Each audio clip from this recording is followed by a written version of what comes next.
Pruneyard. I'm the director of the Poppy Jasper International Film Festival, which takes place in Morgan Hill, San Martin, Gilroy, and Hollister, and San Juan Bautista. I obviously have never heard of it. But we just got Movie Maker magazine just listed us as one of the 25 coolest film festivals in the world. So we are small, but we are mighty, and we're very excited to have to be a part of this event. As a film festival director, and I've known Peter for a few years because during COVID, he was on a panel during the festival, and I was so excited to actually get to meet him in person. And this is even more exciting because there's been a shift in distribution with studios and theaters. The theaters are not getting the content that they used to have. And it's been really inspiring watching Peter go across the United States self-distributing this film. This is an exciting time. It's an exciting time because anyone who has a great film can be in theaters, and that's amazing. And so I'm really excited to be able to talk to them. Do we have our chairs? Oh. Do you want, We'll just stand. want to stand? Okay, we're gonna stand. That's good, okay, fine. I want to start off, basically talking about the film and how you both got involved in it, and what made you want to do this film. Peter forced me. Yeah. Great editing, right?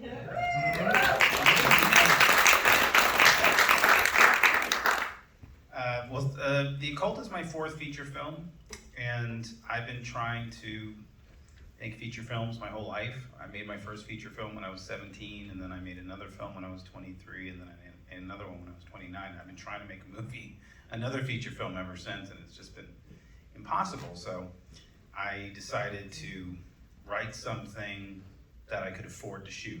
The budget for this movie was $0. So everyone donated. All the locations are either stolen or donated. The equipment is very inexpensive and borrowed. And everyone has worked, for free, deferred, hopefully we'll all get paid.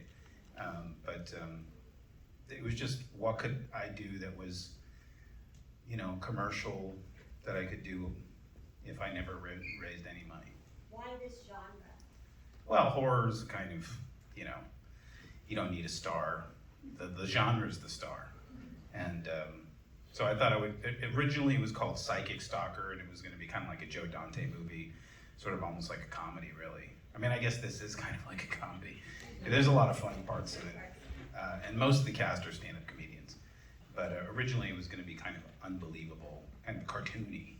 And then I started doing a lot of research on psychic, tarot cards, then it kind of led me down, the Aleister Crowley rabbit hole. And then I realized that just this subject matter has not really been like authentically presented. So Robert, what was it like working with Peter, and how did you approach the film, especially because with a feature film there's a lot of footage. A lot of people don't really understand that there's the master shot, there's the close-ups, there's just a lot of footage. And so how did you work with Peter? What was that like working with him? And how did you handle all that footage? Very carefully. There was a lot of footage, like you say, and I think a lot of it wound up on the cutting room floor because there was even more footage than that. And how long did we work on this together? This is 5 years. No, but us together editing. Was it that long? Oh, okay. So I thought this was like the most incredible project ever because, like Peter was saying, he created this whole film on favors. So for him to be able to hold on to a cast as long as he did, because people drop off, especially if they're not getting paid, if it's deferred, people, life happens, things come up.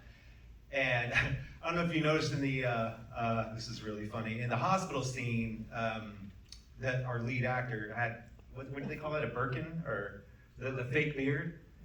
Yeah, he grew a beard, and then he shaved it off. Yeah. And so like all of a sudden we had to make a fake beard to get a cut. Last minute, because it was a pickup scene towards the end, and he just kind of, shaved his beard, so it's pretty funny. 3 years of production. Yeah, 3 years of production, and like I said, it's just everything being done on favors, on weekends, and that to me is the most incredible part of this show.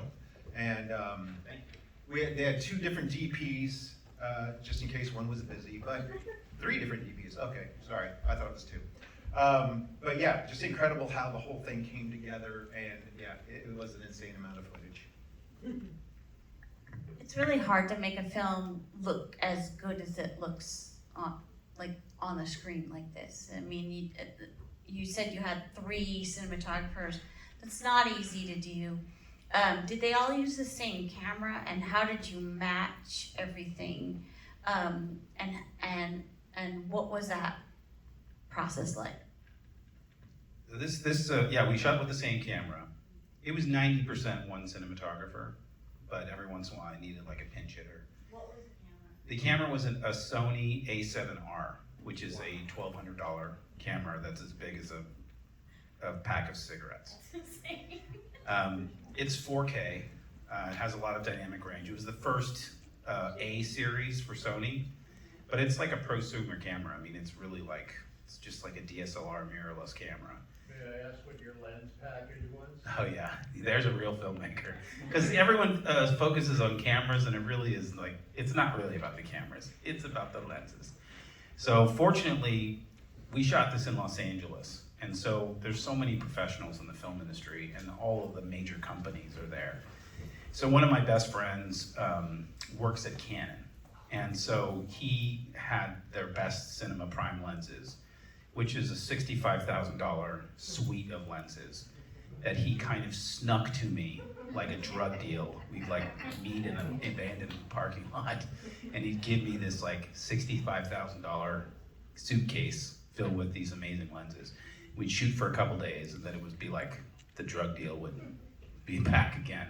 So the lenses were great, very professional lenses. But I also have to say for editing with Rob, Rob is not just an editor, he's a screenwriter. I mean, because he really helped shape this movie, because it's quite a bit longer. The original, there's like a dozen scenes we cut out.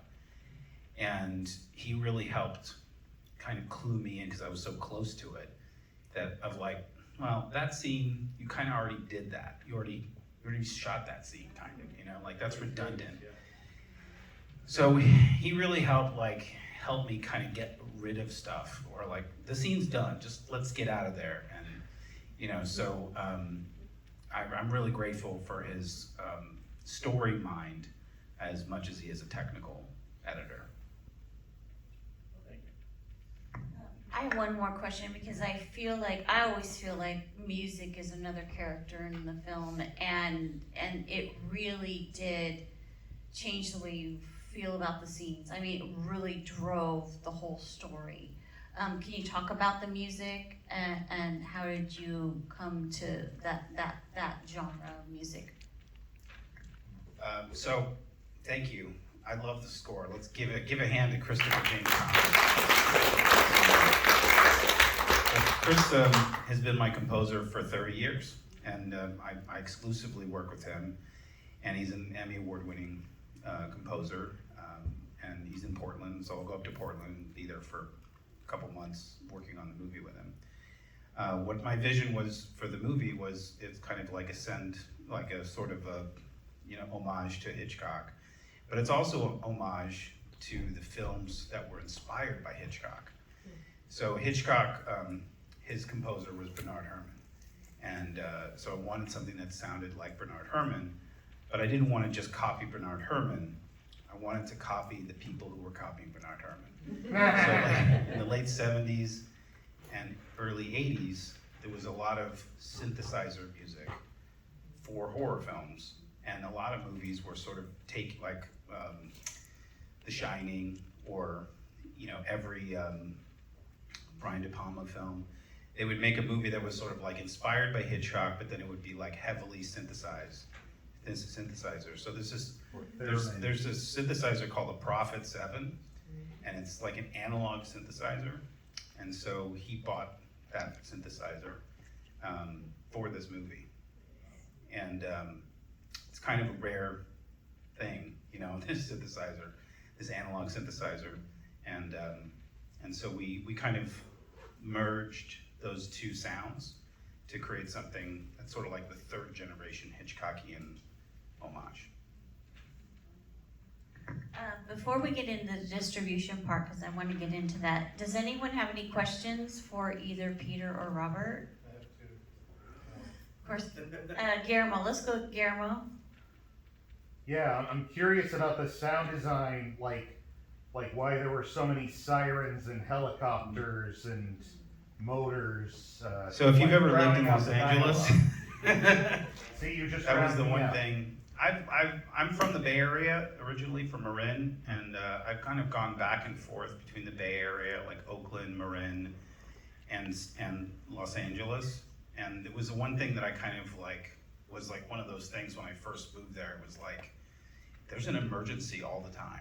Like there's sirens and helicopters everywhere. And they're always chasing someone with a helicopter. So there'll be a helicopter, it'll be like circling right above us.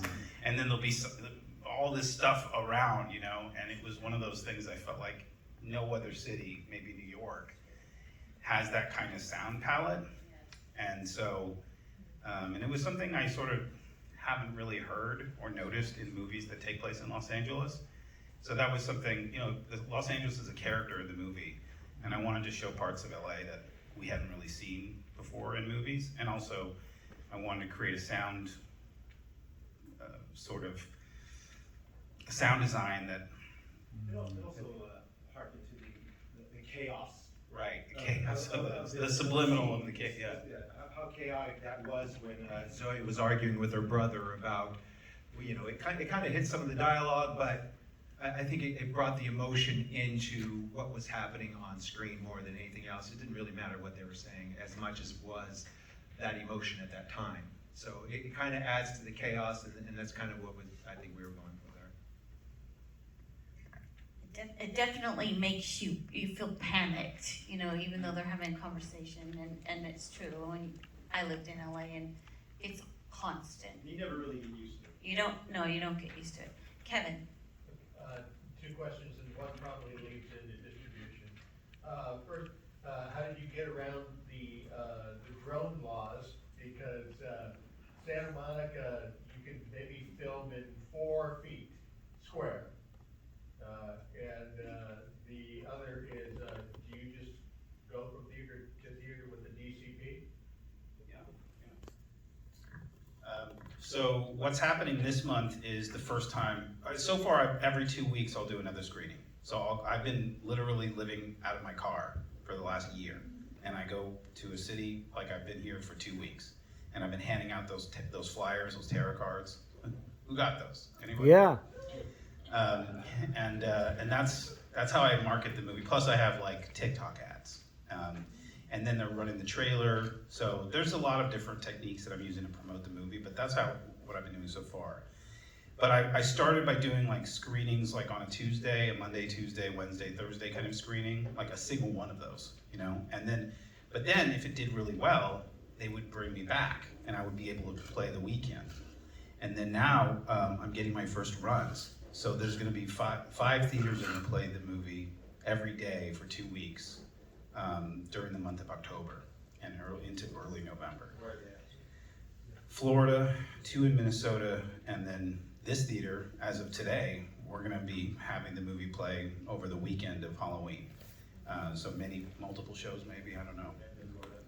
Yeah, so Florida, Naples, Florida, and then Willits in Northern California, just a few hours from here. So yeah, it's been a road show and leading to these sort of mini runs. And if the mini runs do well, then I'll be able to utilize that data to get more theaters to do more runs, so I don't have to actually schlep all over the country myself. I love doing it, but I'd like to expand it to, 2,000 screens. That's the goal. That's gotta be good hope. I love it. I could keep going for another year, and I plan to. Any other questions? Let me just add to this. So for those people that don't know, so Peter has literally been driving around the country, literally living out of his car with his dog.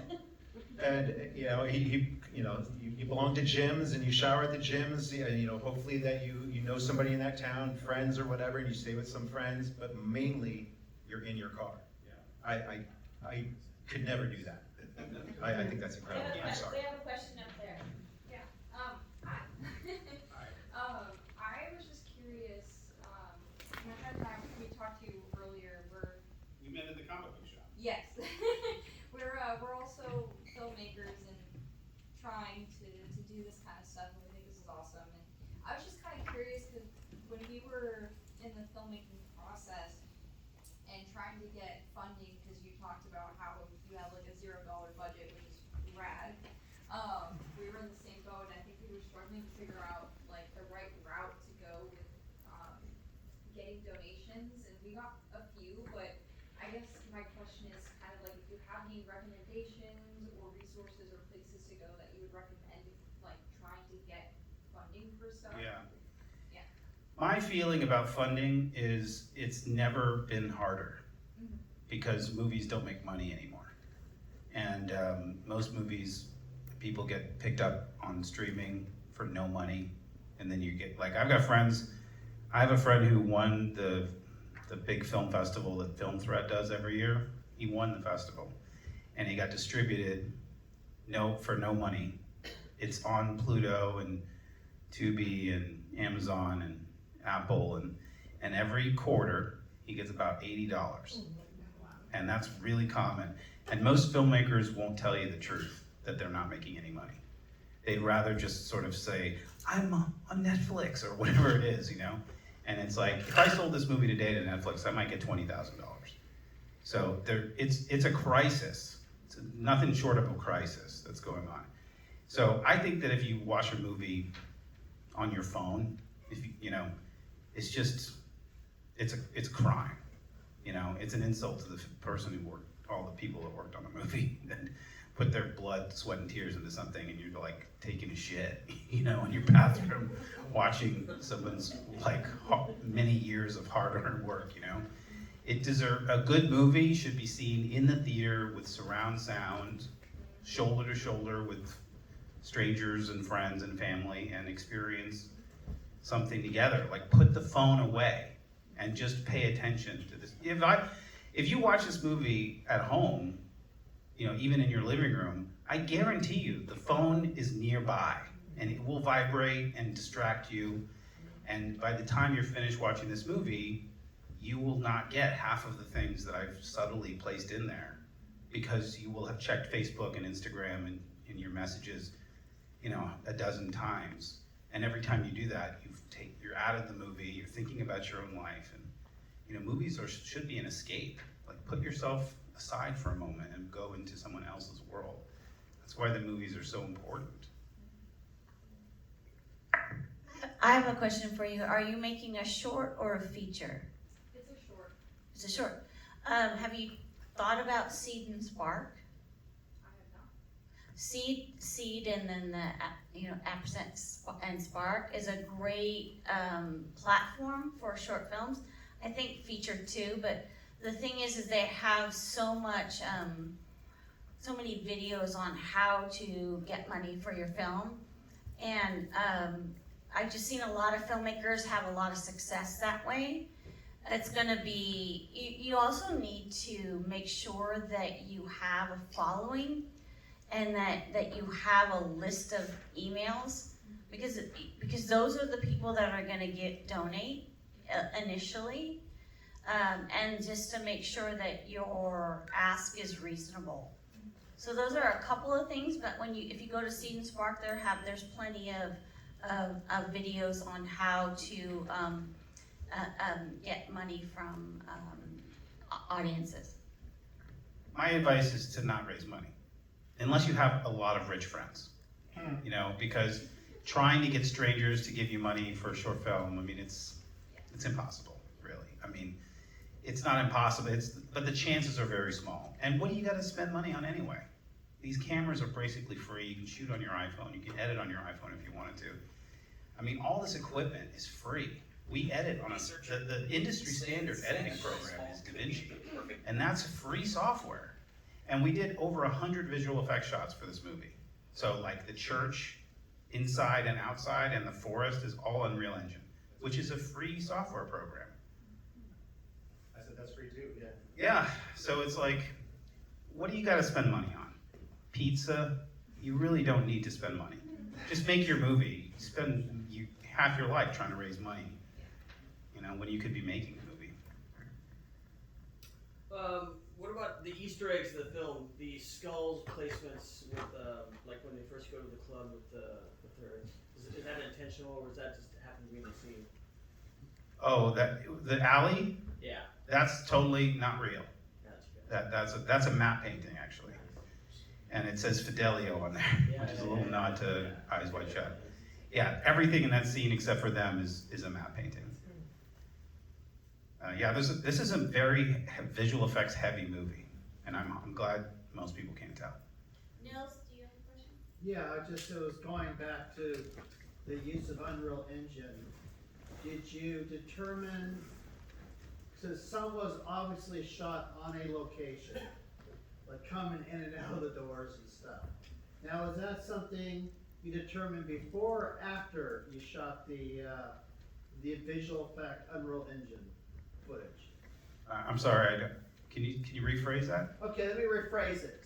So you have one of these expansive shots in the church, outside the church, and now it's Unreal Engine. Yeah. But some of the sequences are obviously shot on a location, like going down the hallways, coming in and out of that vestibule. I would have guessed that looked really good.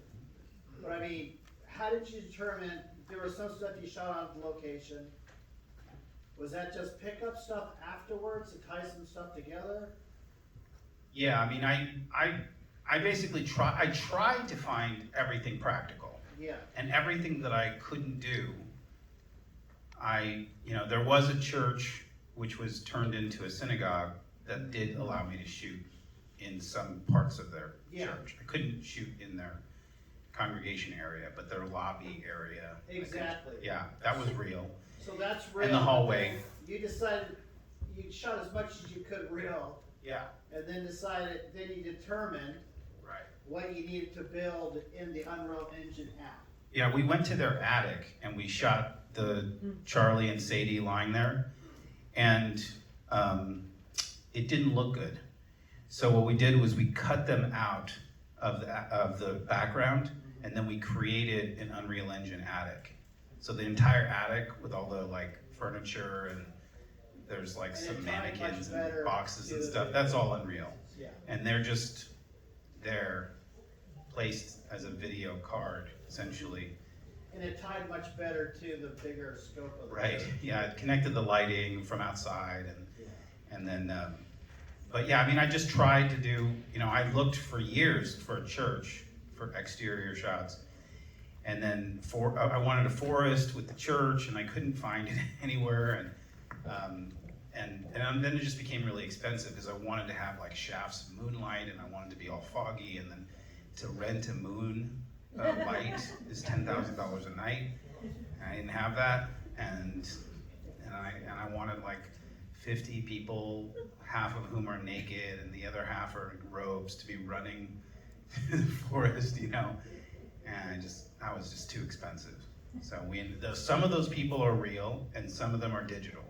And the same thing in the church, 90% of the people in the church are digital. He's in there, and his family's in there. Any other questions? Yes. So you know that scene with the little girl and she's drawing and he asks her, they start talking about the sex scenes, and was that hard to shoot with the little girl? Because supposedly she's 6, right? Yeah, right. She's talking about sex. And it's very uncomfortable. Yeah, so how was that? So her mom was on the set the whole time, Okay. and we decided that what we'd do is we would shoot out of order. So she was just fed each line, so she had no idea what any of it meant. Oh, okay. So, and then the other scene where they're having dinner in Uncle Walter's house and they're talking about porn and having sex in public and everything, she's not there at all.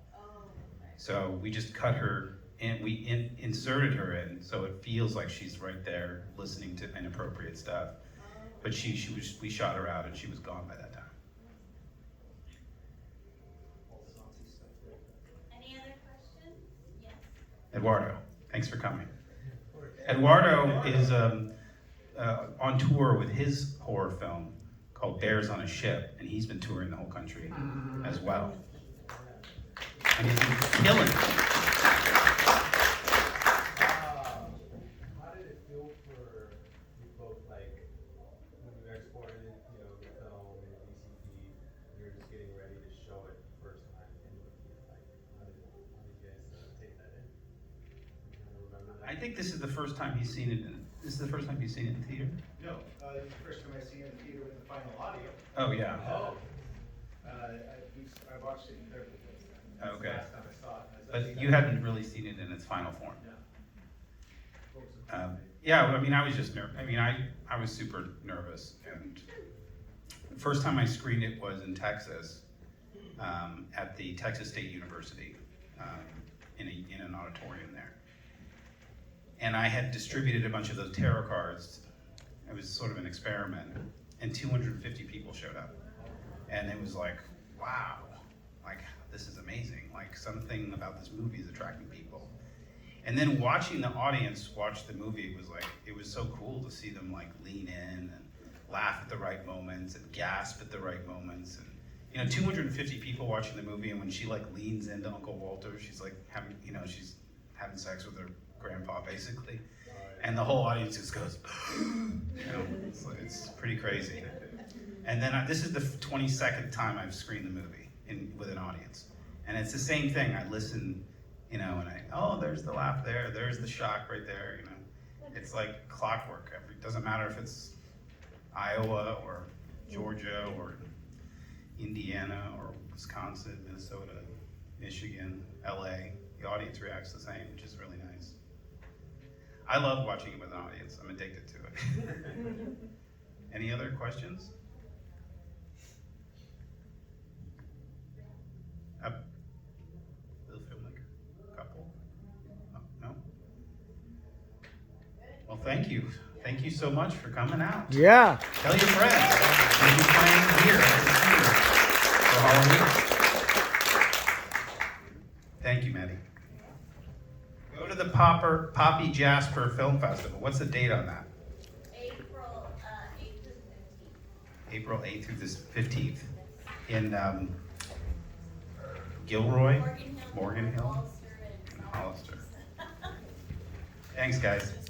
Yeah. Oh, if you want to buy a shirt or some swag, get a poster, come on down.